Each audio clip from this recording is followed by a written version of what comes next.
Hello guys, it's Apocalypse6 here, back with another 4-color Loam video, and this is the pre-recorded video, so I already know that we're playing against Jund Depths, the Ken and Haas deck. This is a fine keep. We have a piece of turn 1 acceleration, and then some threats and answers, and this Mox Diamond makes the keep a lot better. So we have the option to sort of play a proactive Qasali Pridemage. We have the option to play a Deathrite Shaman with the Green Sun Zenith, or to just play out a Scavenging Ooze. Sort of in a vacuum, the Qasali Pridemage attacks for 3, which is why we're going to run it out here. And, we're okay with it getting removed. If the Qasali Pridemage dies, then the Scavenging Ooze attacks for 3 on the turn that it is able to attack. And this way we're able to save the Green Sun Zenith for potentially a Knight, or, if it matters, for a Gaddock Teeg. And so here we put our opponent on Jund, seeing that they fetched out Jund colors and haven't shown us anything that doesn't fit into a Jund deck. So we just attack in. We're sort of on the beatdown plan, partly because we got to play a turn 1 3/3, partly because in the main board of the way that this deck is configured, it's quite possible that Jund can just outgrind us if we don't have the right setup of cards. And our opponent cast an Abrupt Decay, and it's important to note that they hit our Mox Diamond rather than our Qasali Pridemage. And that should sort of be a red flag to me because, we have a threat. It's actually pretty relevant. Why did our opponent choose not to kill it with their removal spell? And, clearly, as the game turns out, we will see that our opponent has enough removal spells to get rid of both of our creatures here. But, a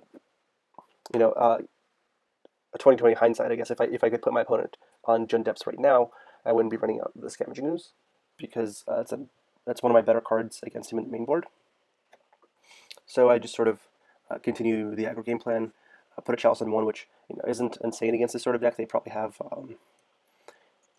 depending on the list, they could be playing some amount of discard, they could be playing a crop rotation, some amount of that. But I'm putting them on like 12 or less 1-drops, which means that the Chalice isn't good, but it's not amazing. But the alternative here is getting a 2-drop with Zenith, which is not something I'm interested in either. So, our opponent hasn't yet played a permanent, and this Smallpox basically confirms that they're on some sort of, Pox-style deck, Jund Depths or something similar. So we throw away the Abrupt Decay because we're not going to have many targets for it. Liliana would be the best target for it. Opponent casts a Loam, and so far they're like pretty far ahead of us on resources. There isn't a standardized list for this sort of deck, so there's no reason not to continue playing. Our opponent should already know what deck list we're on. We're not really hiding anything from them.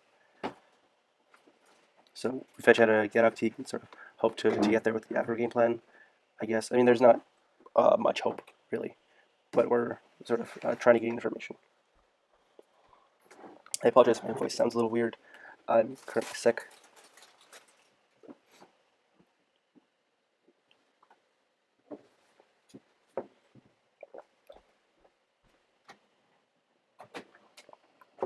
So opponent Judge's Loam then doesn't really do anything. We attack them for 2 and sort of hope that all their draws are awful from now until forever.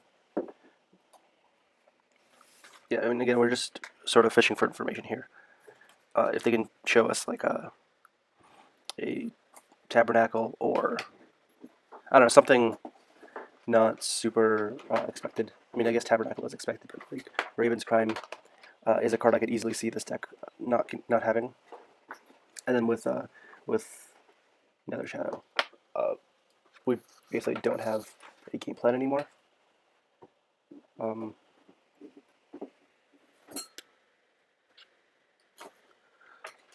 Our opponent just fetched up a Wasteland, and they are going to deplete our mana base while we can't get any damage. So this is basically game over for us here.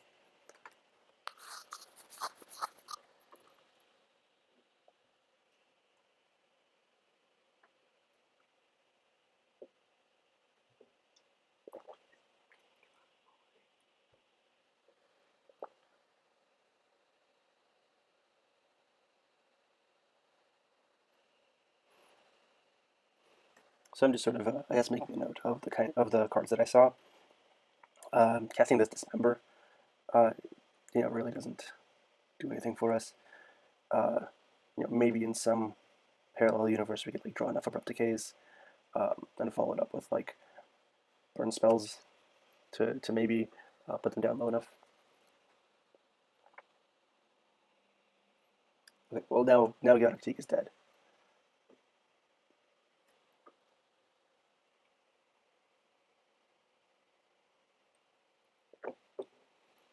So a pretty interesting thing about this is I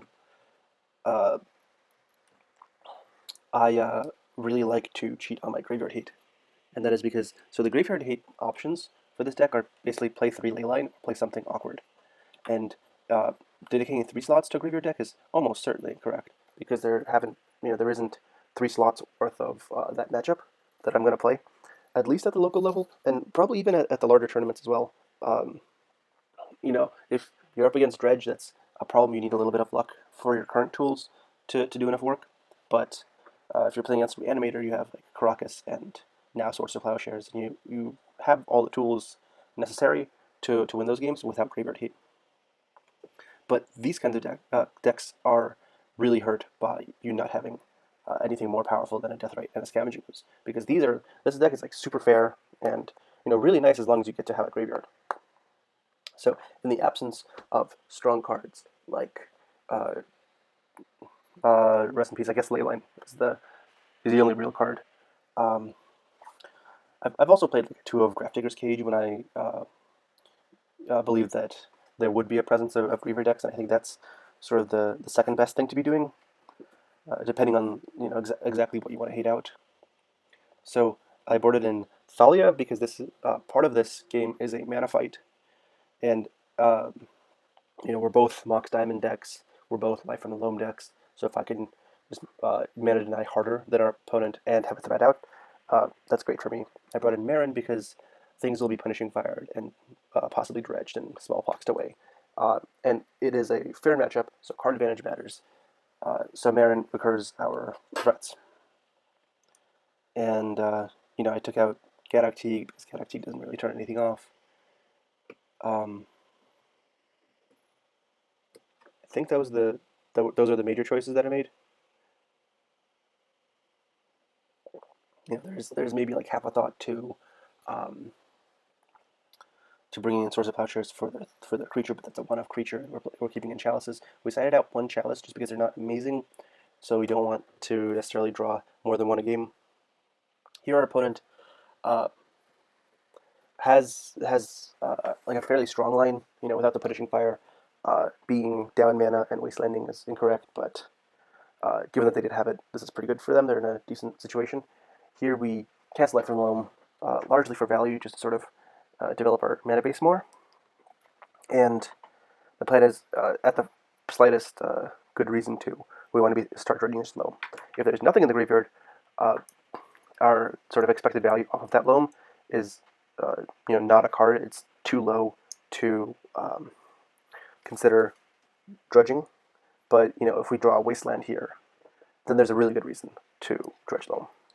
Our opponent plays the Infinite Jump Blocker, and we get a library, which is great. Library helps us win tons of long games. And I'm not playing out this Mox Diamond or this Dark Depths for... Well, first of all, it's risky to play out your Dark Depths against the Thespian stage because they can copy your Dark Depths and get a Merit Liege, basically for free. And if we don't have Karakas at the right time, they could, for example, Wasteland it and then make a Merit Liege on our end step. And we could just lose the game that way. So it also doesn't tap for mana or anything, so there's no particularly good reason to have it out on the board. And Mox Diamond, we're not doing anything with that mana, so we generally want to save the Mox Diamond until we can actually get some use out of it.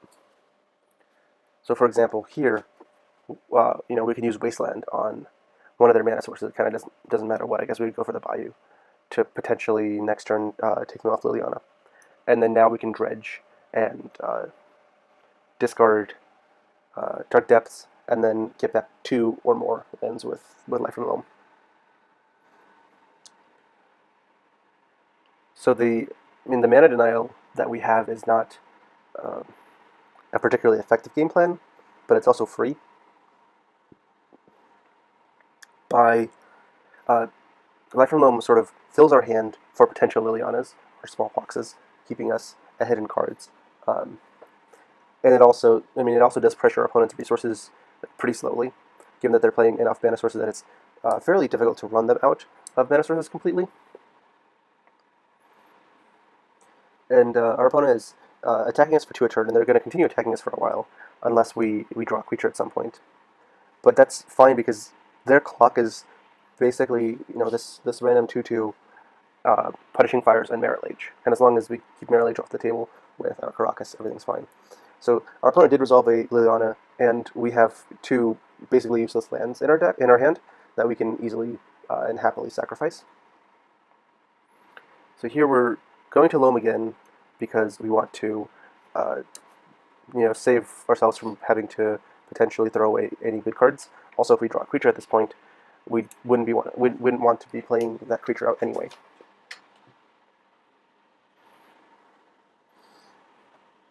And this both players discard a card effect is more painful if I'm the opponent's the only person that is able to use Loam. Not that it makes a ton of difference here, because again, both of our decks are designed to work off of relatively few resources. So here, I should probably have played out Dryad Arbor, and I would be perfectly happy to have my opponent, spend 2 counters getting rid of the Dryad Arbor. And discarding this Wasteland is sort of for an information game. Kind of don't want to see the opponent. Okay, so I play out the Dark Depths and remove a counter because maybe the game will go that long. It's fairly unlikely, and it's actually fairly risky because our opponent does have a stage in their deck, some number of them, I imagine. But I do it anyway. I guess it doesn't make a ton of difference in the end. I briefly consider playing out the Horizon Canopy, but that means I would need to wait until our opponent's end step to draw with it, because I wouldn't want to have anything important in my hand during the main phase, just in case there's an end step decay followed by a Thoughtseize or something like that. So here I believe I eventually end up using the Wasteland. Oh no, I don't. Okay, so I'm on cycle this on the end step, and we're at 10 life. It's getting to be pretty important to have something on the board, and we don't want Lily's at an ultimate, which is getting to be a pretty big problem. We eventually need to solve this.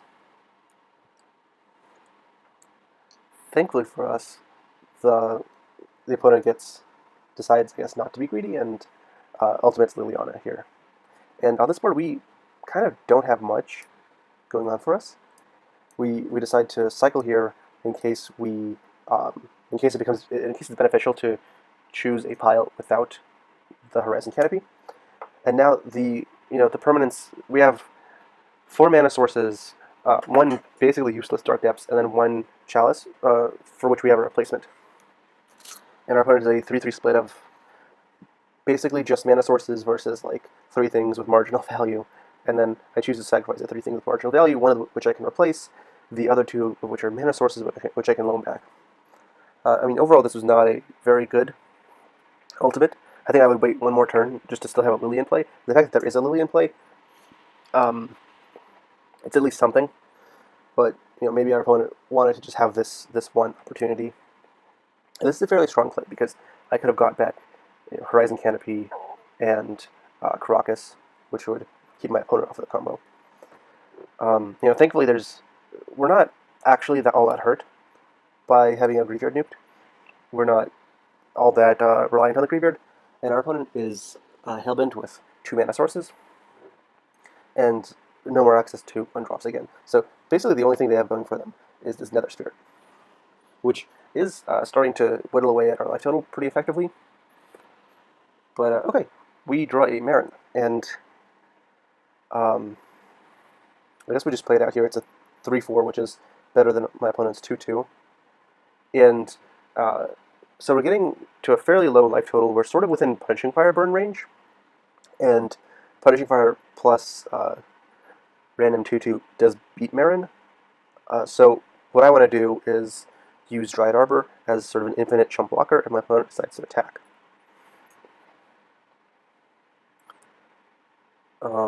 And I also can't really make a safe attack, especially if, for example, my opponent has enough Wastelands to just get in. So my opponent, say, plays a... I attack, they take. My opponent plays a Wasteland, attacks for 2, and then has 2 Punishing Fires, and I'm dead.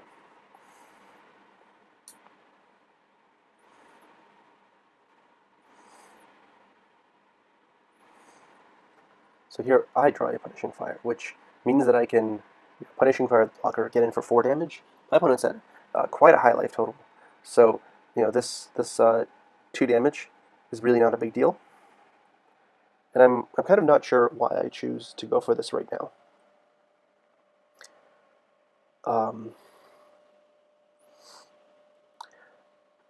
I am feeling under some amount of pressure, so if my opponent just finds a couple burn spells, they could win the game. So the pressure's on me to end this sooner rather than later. And our opponent just drew the Wasteland, so Dryad Arbor is not a super dependent chump blocker. In the long term it is, in the short term it isn't. Our opponent could get 2 damage through if we decide to attack with Marin. And if our opponent just Wastelands Dryad Arbor and attacks in for 2, it's pretty risky blocking with Marin in case our opponent has the Punishing Fire.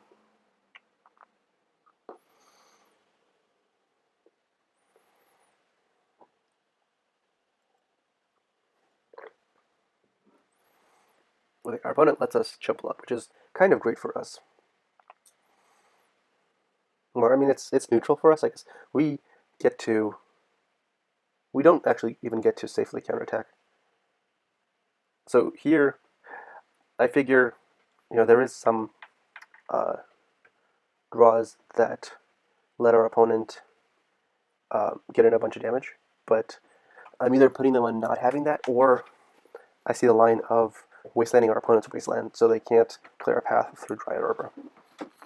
And hopefully it's the latter. It's not the latter.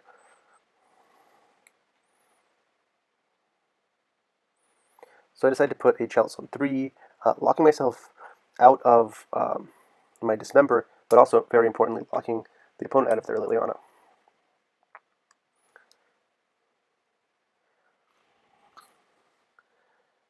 Because Liliana would sort of be a nightmare here. It's pretty easy to reduce my board to just a single Marin. And I know a bunch of you are thinking that Knight of the Reliquary is a hugely important card here. Why am I locking myself out of it? Well, if I cast a Knight of the Reliquary, and at the time that I played this, I don't think I explicitly realized this being the case. I think my line of thought was, well, there's 3 Zeniths in the deck, and there's 3 Knights in the deck. It's just as likely that I find a Zenith and I'm able to play around all these Chalices than I fight a Knight, and I'm sad because I can't play the Knight. But actually, if I play the Knight into the Chalice of the Void, Marin will reanimate him, I believe.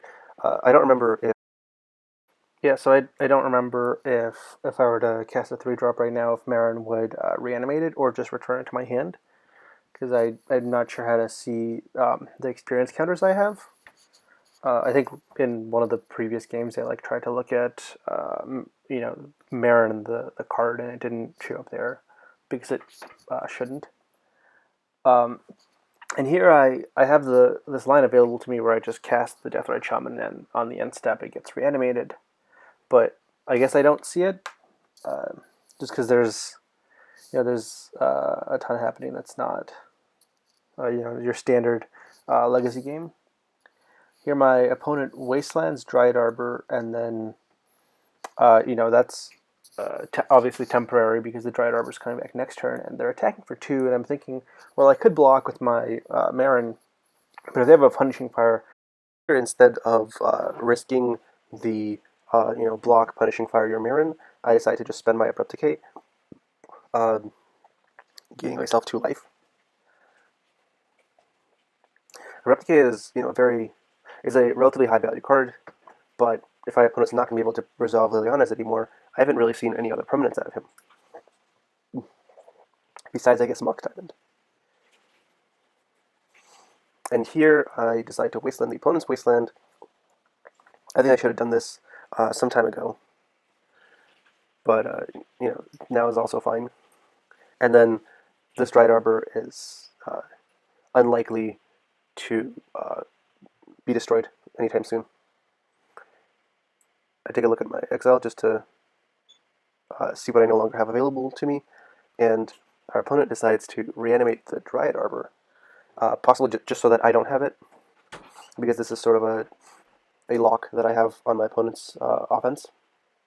And I draw a Timely Life from Loam, so I can loam back the Wastelands, Wasteland my opponent's Dryad Arbor, and get in some damage.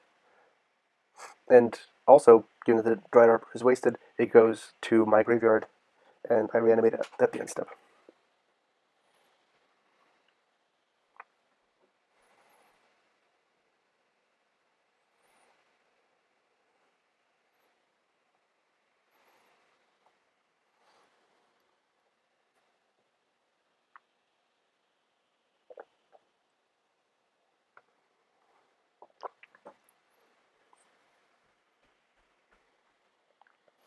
In retrospect, it's a little painful to see how long it took me to realize I should have just played out the Deathrite Shaman. I haven't had a ton of games where Meren just stayed on the board for multiple turns in a row. Usually it arrives, draws me a card, and then either the opponent takes care of it or the game spirals out of their control very quickly. Okay, well here I see the line. And again, I don't have good attacks, but now I have a Deathrite Shaman, so I can actually make forward progress on someone's life total. And maybe I'm thinking about double Wastelanding our opponent's fetch. So wasting the fetch, making them get a duel. Our opponent sort of has a fog of sorts by killing the Deathrite Shaman. But of course, they're not going to be able to keep that around for all that long. They have a second Punishing Fire, or they're able to draw 2 Punishing Fires. Luckily, they're not able to cast all of those in the same turn. So they draw 2 Punishing Fires now, and I have a Wasteland to pull up the Grove, and they don't have a total of 4 mana.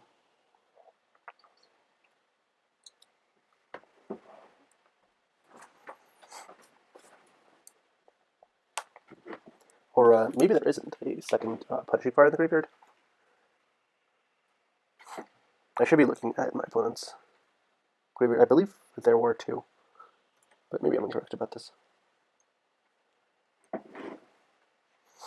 So I draw a cycle land for the turn after determining that I don't need the lands currently in my graveyard, and I draw a Punishing Fire.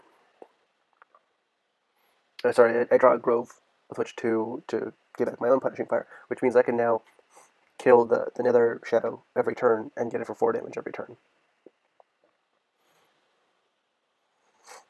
So I start to do that. And so it should be noted that if I had a Land of the Void, at many spots in this game, I could have just played it for 4 mana and basically won the game. Like the strongest card with a Leyline out that my opponent has in their deck is probably Liliana of the Veil, and we have ways of getting rid of 1 Liliana.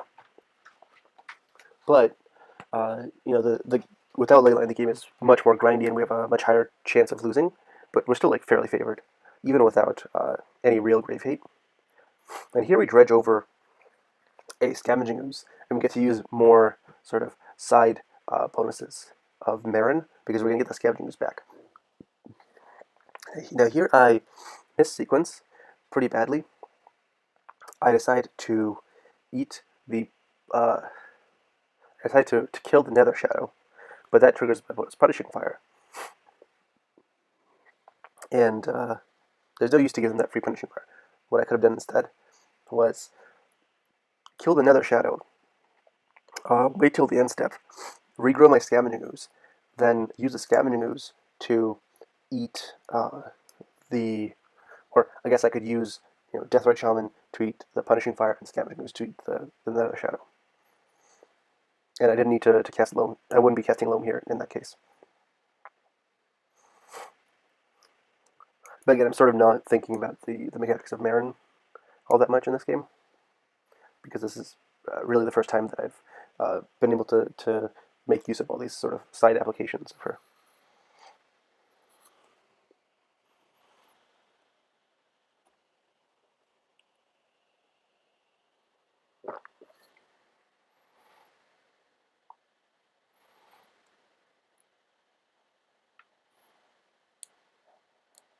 Okay, and then our opponent realized they can't really fight through this. Now it's turn 43, which means that, in real life counting turns magic, we played 20 turns of the game, which was like super grindy.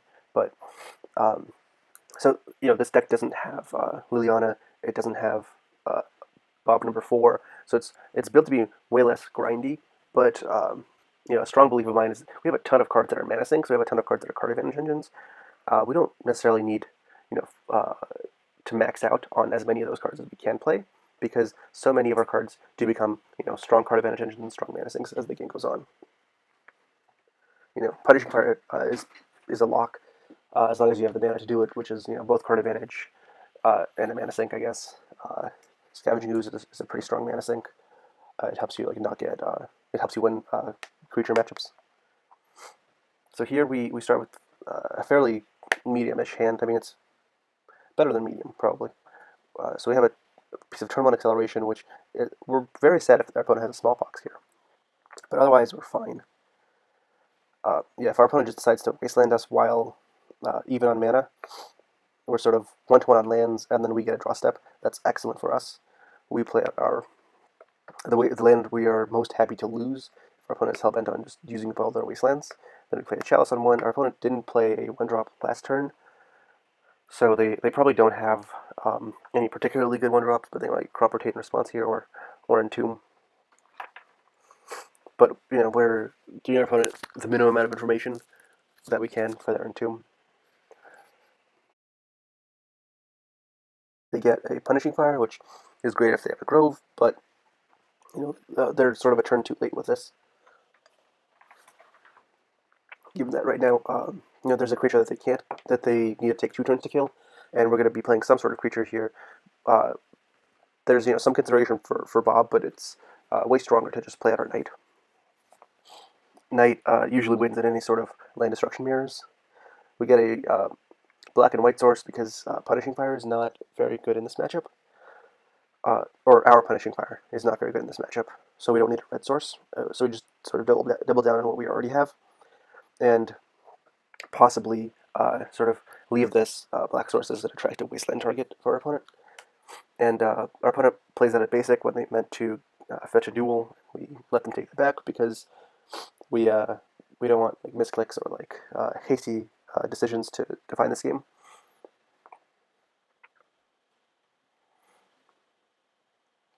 Okay, and had our opponent had a Liliana here, we would be Liliana proof. And we draw Marin, and given how good that card was last game, I'm very tempted to just slam it down here using Nether Reliquary as a mana dark, which immediately regrows our Dryad Arbor. The alternative is Bob and maybe Wasteland the opponent or something, but I decided to go for just what seems like the more powerful play. And I have some choice in what I get here, but our opponent sort of proactively gets back Punishing Fire, maybe anticipating a Bajuka Bug or something, although that doesn't really do all that much to them.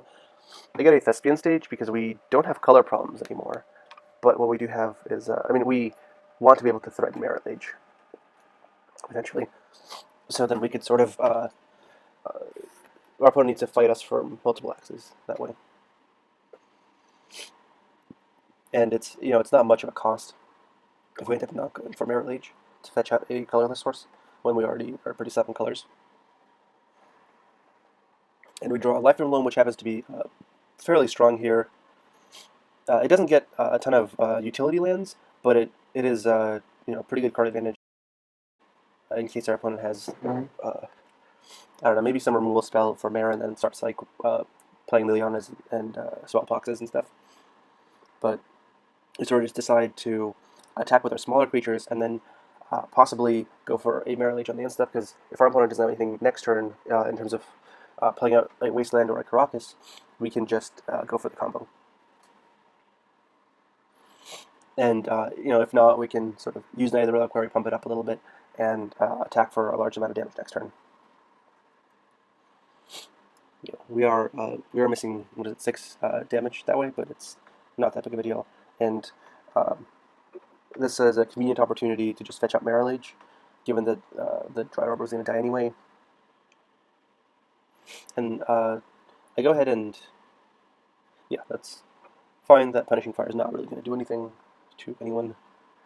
Go ahead and let my opponent have a Wasteland, I guess. I think I don't want to be 2-for-1'd by Karakas, and I'm okay with there being a Wasteland on the board.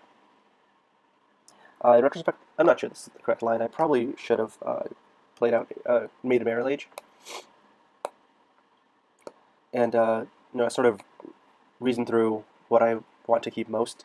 And if I keep Marin and nothing happens to Marin, I get my other Reliquary back. So I decide to sacrifice the Knight. And then I go for Marrow Age, given that the opponent didn't really do anything to stop them. And here's a crop rotation that runs into a Chalice, and I win the game.